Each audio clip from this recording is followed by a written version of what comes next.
The barracks were silent, too silent.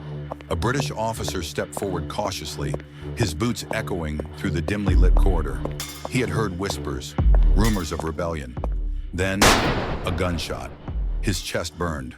He staggered backward, his vision blurring as more shots rang out. Screams, chaos. The silence was gone, replaced by the sound of battle horns, war cries, and the clash of steel. Fires erupted in the distance. Smoke curled into the night sky. The British garrison, once secure, was now overrun. He turned to flee, but it was too late. Sepoys, the very soldiers who had once sworn loyalty to the British, were now their executioners. A sword flashed, then darkness. Across India, the same scene played out. Soldiers mutinied, cities burned. The Indian rebellion had begun, and within days it would engulf the entire subcontinent. For over a century, the British East India Company ruled India, but their rule was built on exploitation and control. By 1857, India was on the edge. The company had grown rich, but at India's expense. They drained resources, imposed heavy taxes, and dismantled industries. And their army? It was filled with Indians. Hundreds of thousands of sepoys, Indian soldiers, served under British officers.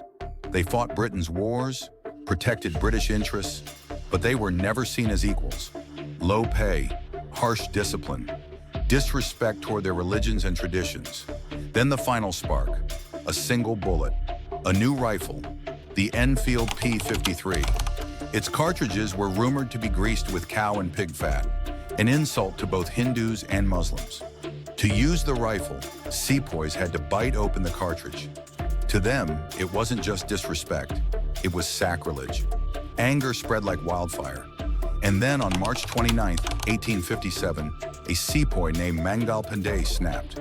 He attacked his British officers, urging his fellow soldiers to rise up. He was arrested, sentenced to death. But his execution would not stop what was coming. In just weeks, the entire Indian army would turn against the British. May 10, 1857, Meerut. The British had ignored the warnings. That night, sepoys broke into the armory, seized weapons, and turned on their officers. The first shots of rebellion echoed through the barracks. British soldiers scrambled in confusion, but they were outnumbered and unprepared. Some tried to flee, others begged for mercy. None were spared. By dawn, the rebels marched toward Delhi. They reached the city's gates, calling on more Indian soldiers and civilians to rise against the British. And they did. Delhi fell into chaos as sepoys stormed the British quarters, looting supply depots and cutting down any Europeans they found. Then, a moment that changed everything.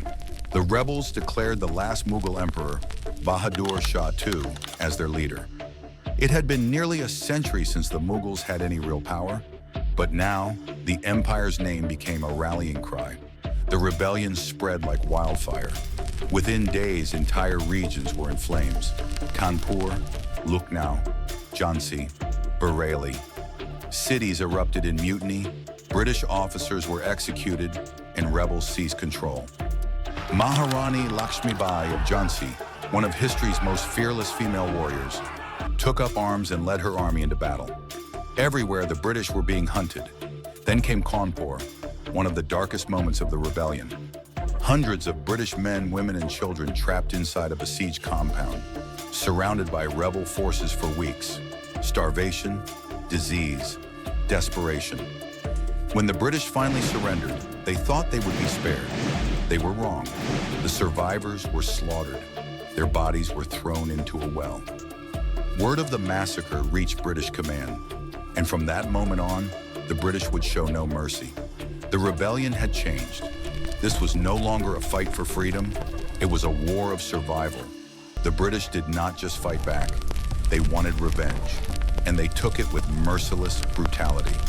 The rebellion had humiliated the British Empire, and they would make sure India paid the price. British forces launched a campaign of terror, sweeping across rebel-controlled cities, leaving destruction in their wake. Entire villages were burned.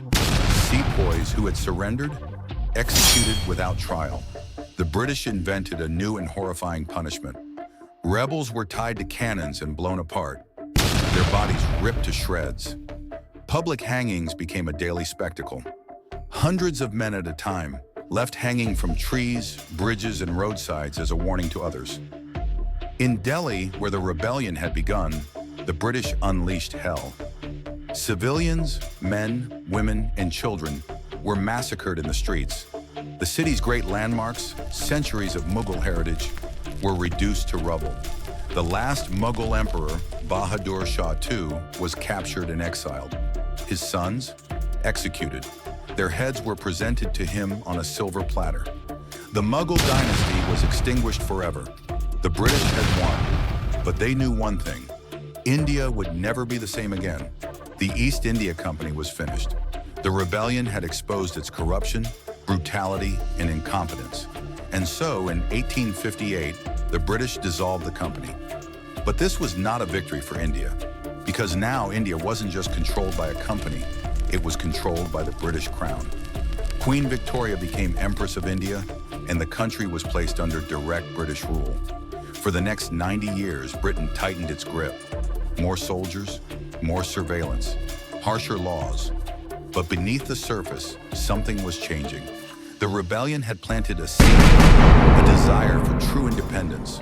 It would take another 90 years, but in 1947, that seed would finally grow, and India would be free. A rebellion that shook an empire, a war fought with fire, blood, and betrayal. It failed, but it changed everything. Some call it India's first war of independence.